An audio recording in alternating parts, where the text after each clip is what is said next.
Welcome back once again, all of my low carb friends, and for those of you who are here for the first time, welcome. Today I have a little bit different video for you. Instead of a recipe video, I'm going to give you a little food for thought video. Now, I always start out every informational video by telling you guys I am not an expert on anything. Any information that I give to you is from my personal experience and from my trial and error, and I'm passing it along to you to hopefully help you and prevent you from making some of the same mistakes that I have made in the past.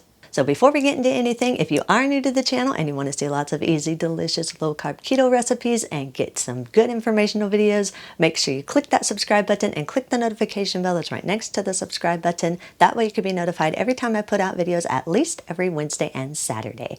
And if you'd like to help support the channel, make sure you scroll down in the description of the video. You'll see some affiliate links. Anytime you purchase anything using those affiliate links, a small portion of your purchase will go to me and help support the channel. So while you do all that, let's get talking.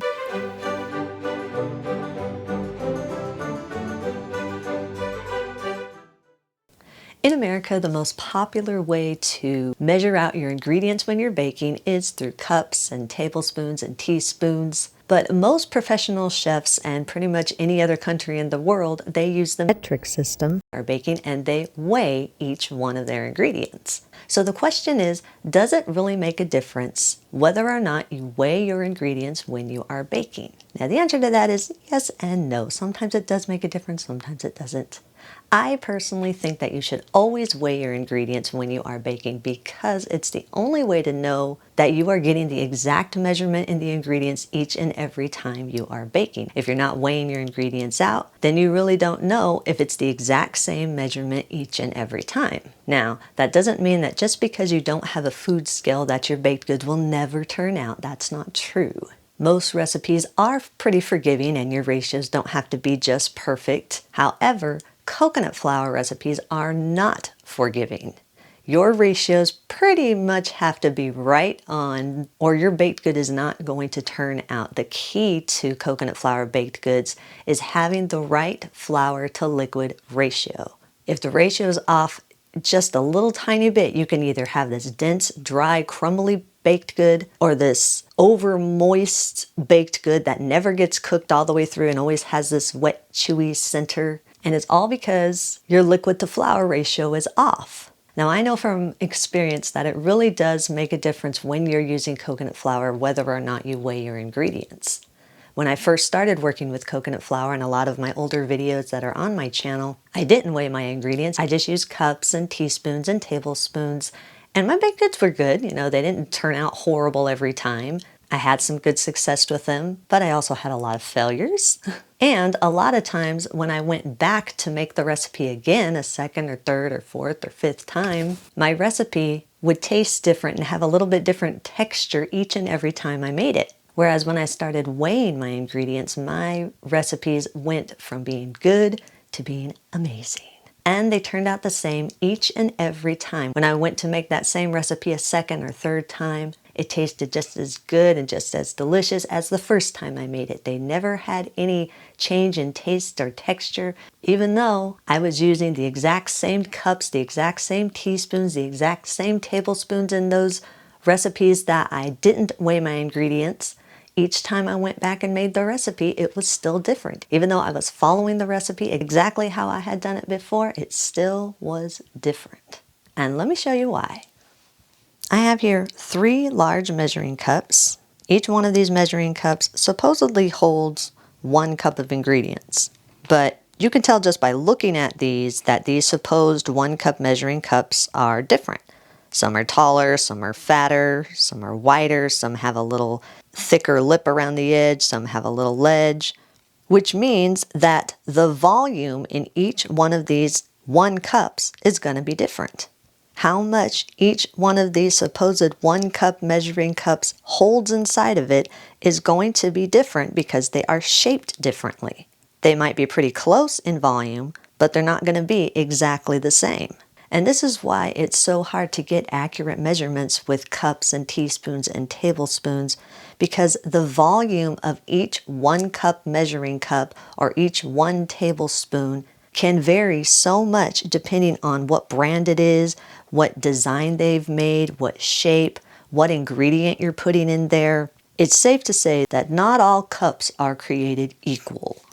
And here's what I mean by that. When you take a package of ingredients, like for example this coconut flour package, the back of the bag is going to give you a serving size and it's going to give you a weight on how much that serving size weighs. So for example, 2 tablespoons of my coconut flour equals 14 grams. So for our experiment here, we're going to be using 1 cup measuring cups. So according to the weight on the package of my coconut flour, 1 cup equals 16 tablespoons. So when you take the 14 grams and you multiply it by 8, you get 112 grams. So 1 cup of coconut flour is 112 grams. So 112 grams is what we should be having in a 1 cup portion of coconut flour. But if we take our first cup here, got to put it on the scale and use the tare feature and subtract the weight of the cup. If you don't know what the tare feature is on your food scale, it just subtracts the weight of whatever you're using to hold your ingredients. So this cup weighs 18 grams. Get this back to 0. Put it back on there. Scoop out 1 cup of the coconut flour. Use your fingers and level it off. If you are using cups, make sure you always level off the top of your cups to make it nice and smooth. Put it on here. We have 122 grams for 1 cup of coconut flour. That's 10 grams more than what we would actually need for our recipe. Now, if you are using cups, the proper way to fill a cup is not by scooping it like I just did. The proper way to fill your cup is to spoon the ingredients into your cup unless the recipe calls for the ingredients to be tightly packed. So let's fill this cup the way it's supposed to be filled up by spooning it in. Spoon, spoon, spoon, spoon. Level it off. Place it on the food scale. We have 102 grams of coconut flour. That's 10 grams less than what we actually need. So if we were to use that 1 cup and we're needing 112 grams and we only have 102 grams, that means we're going to have too much liquid in our recipe because this is 10 grams less than what we actually need. So okay, you might say, okay, well that was just 1 cup. Let's see what these other 2 cups do. They actually come up with that right 112 grams? Let's see. So here's our second cup. Got to put it on the scale and use the tare feature and subtract the weight of the cup. If we scoop it out, level it out, weigh it, 97 grams of coconut flour, 15 grams less than what we would need. If we were just to spoon it out, 98 grams, still 14 grams less than what we need. The third cup, let's see, we scoop it, 114 grams. Ooh, we almost have a winner here. Close, but not quite. Still more than what we need. And if we spoon it, 103 grams, 9 grams less than what we need. So as you can see from our little experiment here that not all cups are created equal. And this is why you can find a recipe and you can follow it exactly how the author who wrote it. You can follow each and every step, have 1 cup where they say 1 cup, a half teaspoon where they say a half teaspoon. You follow everything just right, but your end result is different from their end result. That's because each cup and each teaspoon and each tablespoon has a different volume. And as I already said, most recipes, it's not too bad of a difference and you can get away with it, but not with coconut flour recipes. Coconut flour recipes have to be so spot on. You saw in the experiment that we did, one of the volumes of that 1 cup, 122 grams. If you use that when you only need 112 grams, you are going to have a pasty block for a baked good. So it doesn't make a difference whether you weigh your ingredients or not. Yes, it does. Do you have to have a food scale to have successful baked goods? No, you don't. But I highly recommend you weigh your ingredients when dealing with coconut flour.